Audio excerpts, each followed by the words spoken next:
আবার আরেকটা ভিডিও দেখাই, দেখেন প্রচারণার ধরন, দেখেন নির্বাচন কমিশন কিভাবে নির্বিকার থাকে আমি বুঝতে পারি না। দেখেন, নাম ছিল কি?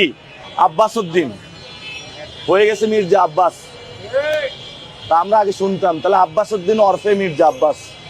পাকিস্তানের একজন গ্যাংস্টার আছে দাউদ ইব্রাহিম, তো ঢাকা ৮-এ এই ধরনের দাউদ ইব্রাহিমরা চলে এসেছে, আমরা তাদের মুখোশ উন্মোচন করে দিব। আচ্ছা দেখলেন তো, তার বিপরীতে একটা ভিডিও দেখাই। এইগুলি এখন সোশ্যাল মিডিয়াতে অহরহ দেখা যাচ্ছে।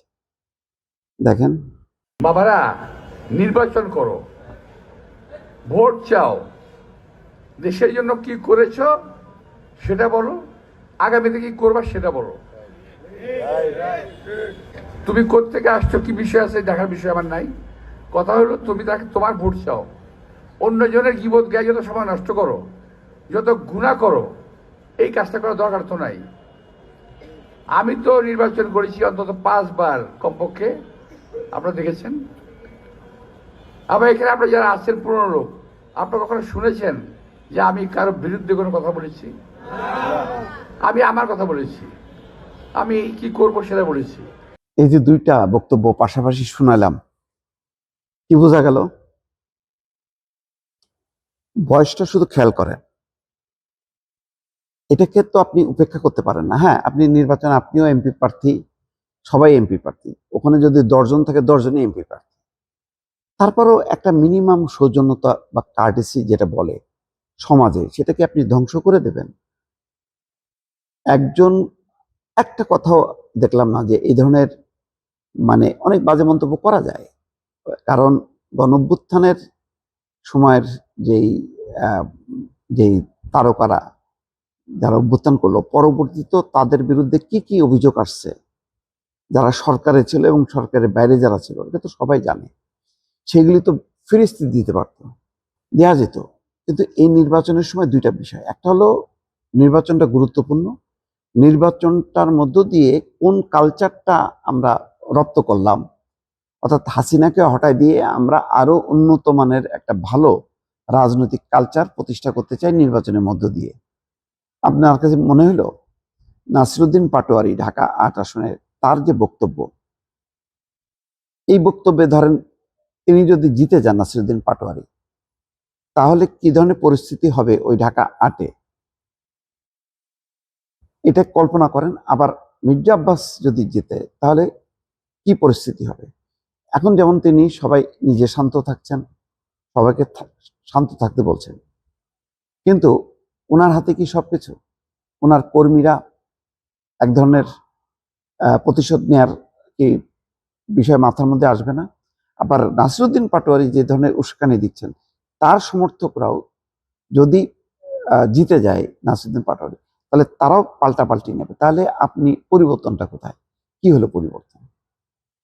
আপনি ঢাকা ৮ আসনে দুইজনই আলোচিত, নাসিরউদ্দিন পাটোয়ারি তরুণ নেতা, মির্জা আব্বাস একজন প্রতিষ্ঠিত নেতা। তো দুই নেতার লড়াইয়ে জনগণ কি শিখতেছে, কি দেখতেছে? শুধু এইটুকু চিন্তা করেন যে আমরা নর্মালি মানে মুরব্বীরা যেভাবে স্নেহের দৃষ্টিতে দেখবে, আবার জুনিয়ররা মুরব্বীদেরকে সম্মান করে চলবে। সেখানে যদি হ্যাঁ অভিযোগ যদি আসে, তাহলে অভিযোগ জানানোর একটা জায়গা আছে, ক্ষেত্র আছে। আপনি কি প্রতিদিনই চালাবেন? আপনি যতগুলো ক্লিপ দেখবেন এই নাসিরউদ্দিন পাটোয়ারির, সেই ক্লিপগুলি দেখেন। আর মির্জা আব্বাস তো খুব কম কথা বলেন, তো সেই কম কথাগুলিও সবগুলি মিলান, দেখেন আপনি এই ভোটারদের কাছে, মানুষের কাছে বার্তাটা কি যাচ্ছে, এক পক্ষ কি বলছে আর এক পক্ষ কি বলছে। এটা বাদ দিয়েও তো নির্বাচনে তরুণদের স্বপ্ন কি বাংলাদেশ গড়তে চায়, সেই স্বপ্নের কথা না বলে একজনকে লক্ষ্য করে শুধু চাঁদাবাজ, দুর্নীতিবাজ, মাফিয়া, গ্যাংস্টার, এই কথাগুলো মানুষকে শুধু বলা না, ইভেন বিদেশি পর্যবেক্ষকরা যখন আসছে যে তরুণ নেতারা কি কেমন নির্বাচন করছে, তাদের কাছ থেকেও যেই বার্তা পাচ্ছে, তাতে তো তারা মনে করছে না, নো, তাহলে তো ওকে, অল আর ইকুয়াল। মানে আগে হাসিনাও যা ছিল এ সব তো সমানই, তাহলে হাসিনাকে হটানো কেন, এই পরিবর্তন কেন? প্রশ্নটা আমরা রেখে যাচ্ছি। এটার পরিণতি ভালো না। শুধু এইটুক বলার জন্য কিছু একদিন দুদিন পর পরই এই কথাগুলো বলছি। এখনো সময় আছে 8-10 দিন, সুন্দর নির্বাচনের মধ্য দিয়ে প্রতিদ্বন্দ্বিতা হোক, যে জিতবে আলহামদুলিল্লাহ, যে পরাজিত হবে কোনো সমস্যা নেই।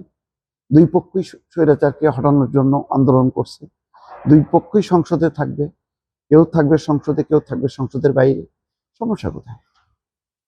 গণতন্ত্র কি এই নির্বাচনের মধ্য দিয়েই ফয়সালা হয়ে যাবে? তা তো হবে না। তাহলে আমরা একেবারে মনে হচ্ছে যেন একটা যুদ্ধ করে এক পক্ষকে নির্মূল করব। এটা তো যুদ্ধ না, এটা তো গণতন্ত্রের লড়াই।